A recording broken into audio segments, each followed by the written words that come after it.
Good morning, my Franklin friends. I'm going to be reading this book by Gordon Corman, The Unteachables. Today I'm going to read Chapter 1. Chapter 1 is entitled Kiana Rubini. That's the girl's name. It's no fun riding to school with Step Monster, not with Chauncey screaming his lungs out in the back seat. Don't get me wrong. I'd cry too if I'd just figured out that Step Monster is my mother. But at 7 months old, I don't think he's processed that yet. He just cries. He cries when he's hungry. He cries when he's full. He cries when he's tired. He cries when he wakes up after a long nap. Basically, any day that ends in a Y, Chauncey cries. There also seems to be a connection between his volume control and the gas pedal of the SUV. The louder he howls, the faster Step Monster drives. "Who's a happy baby?" she coos over her shoulder into the back seat, where the rear-facing car seat is anchored. "Who's a happy big boy?" "Not Chauncey, that's for sure," I tell her. "Hey, school zone, you better slow down." She speeds up. Motion is soothing to a baby. Maybe so. But as we slalom up the driveway, swerving around parked parents dropping off their kids, and screech to a halt by the entrance, it turns out to be one motion too many. Chauncey throws up his breakfast. Suddenly, there's cereal on the ceiling and dripping down the windows. That's another thing about Chauncey. His stomach is a food expander. It goes in a teaspoon and comes out 5 gallons. "Get out of the car," Step Monster orders frantically. "You have to come in with me," I protest.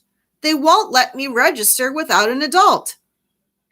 She looks frazzled, and I guess I don't blame her. That much baby puke must be hard to face. "I'll run home, change him, and wipe down the car.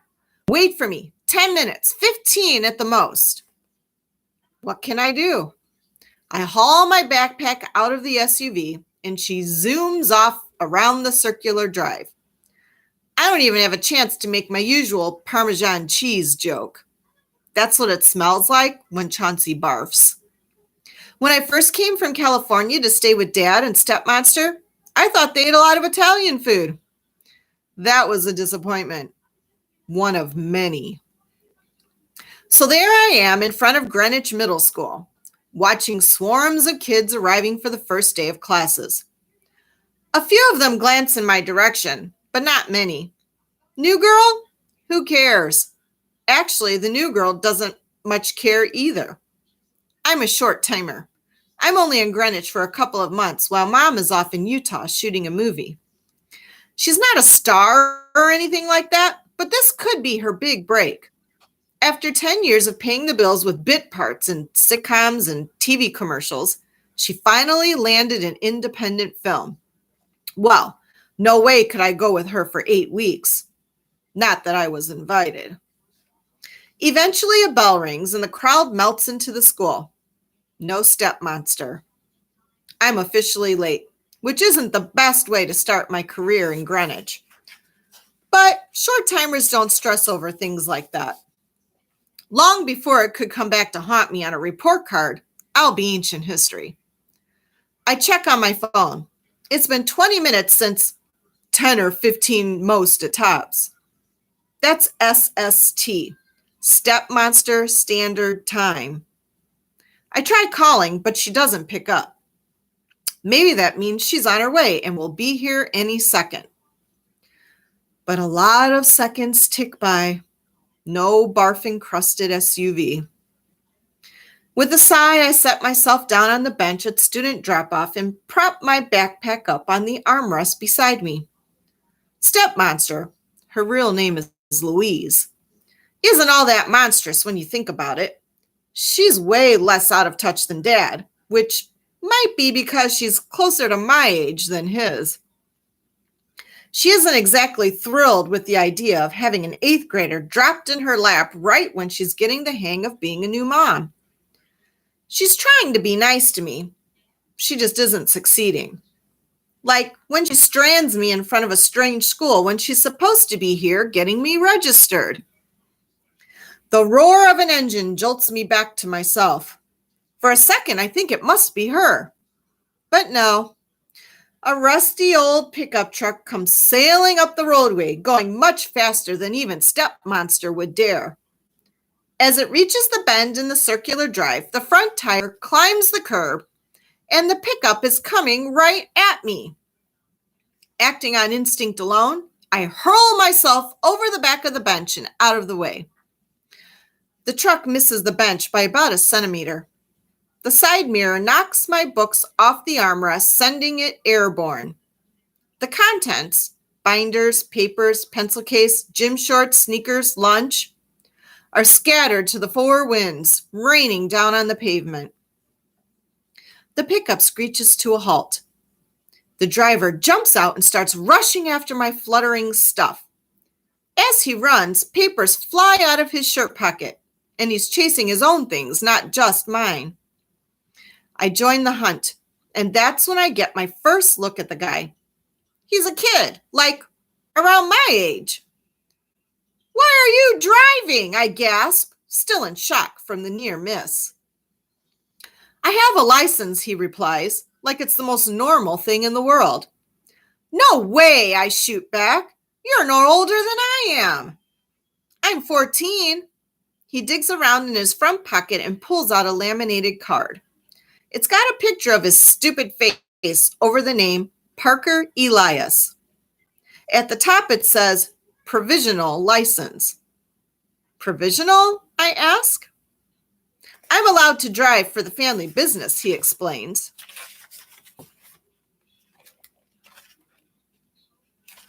"Which is what? A funeral parlor? You almost killed me." "Our farm," he replies. "I take produce to the market. Plus, I take my Grams to the senior center.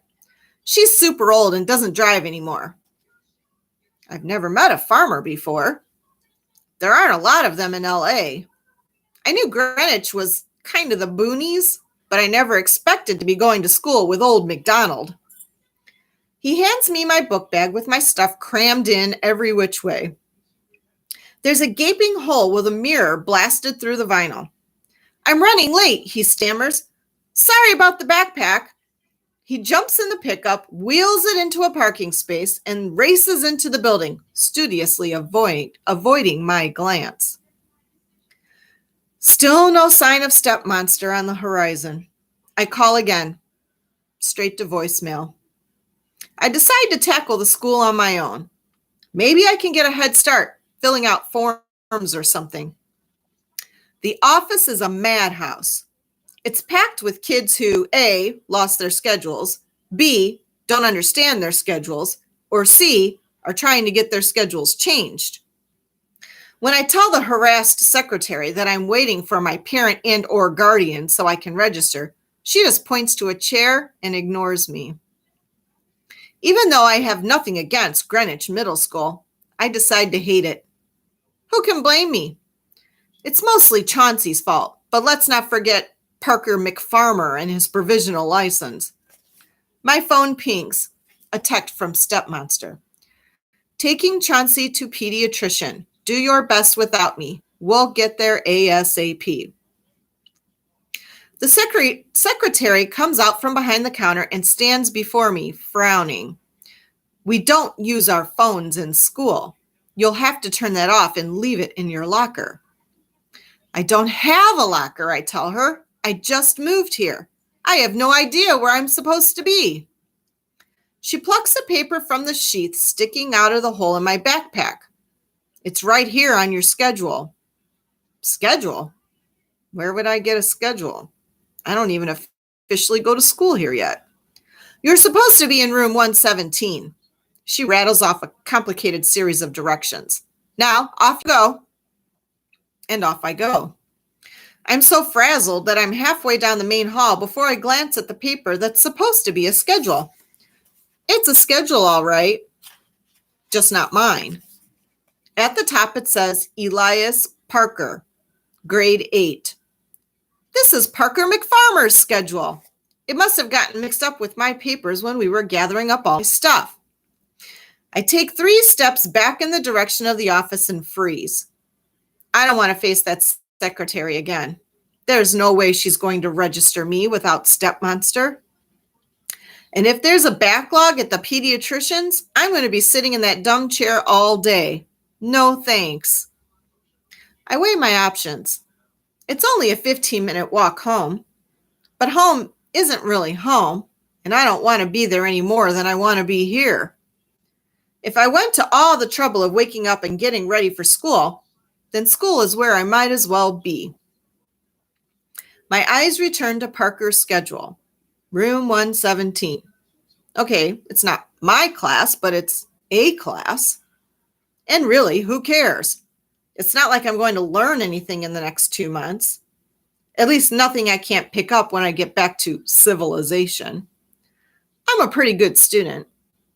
And when Step Monster finally gets here, they can page me and send me to the right place. Not that I'll learn anything there either. I've already learned one lesson Greenwich Middle School has to teach me. 14-year-olds shouldn't drive. That's when I learned lesson number 2. This place is a maze. My school in LA is all outdoors. You step out of class and you're in glorious sunshine. You know where you're going next because you can see it across the quad, and the numbers make sense. Here, 109 is next to 111, but the room next to that is labeled storage closet E61 through B2. Go figure. I ask a couple of kids who actually try to tell me that there's no such room as 117. There has to be, I tell the second guy. I'm in it. I show him the schedule, careful to cover the name with my thumb. Wait. His brow furrows. What's? He points to the class description. SCS-8. I blink. Instead of a normal schedule where you go to a different class every period, this says Parker stays in room 117 all day. Not only that, but under subject, it repeats the code SCS-8 for every hour except lunch at 12:08. Oh, here it is. I skip to the bottom where there's a key explaining what the codes mean. SCS-8, self-contained special 8th grade class. He stares at me. The Unteachables? Unteachables, I echo. He reddens. You know, like the Untouchables, only, babbling now. These kids aren't untouchable. They're, well, unteachable. Bye. And he rushes off down the hall. And I just know. I can read it in his face, but I didn't even need that much information. Where would you stick a guy who could annihilate a backpack with half-ton pickup truck? The Unteachables are the dummy class. We have a couple of groups like that in my middle school in California, too. We call them the Disoriented Express, but it's the same thing. Probably every school has that.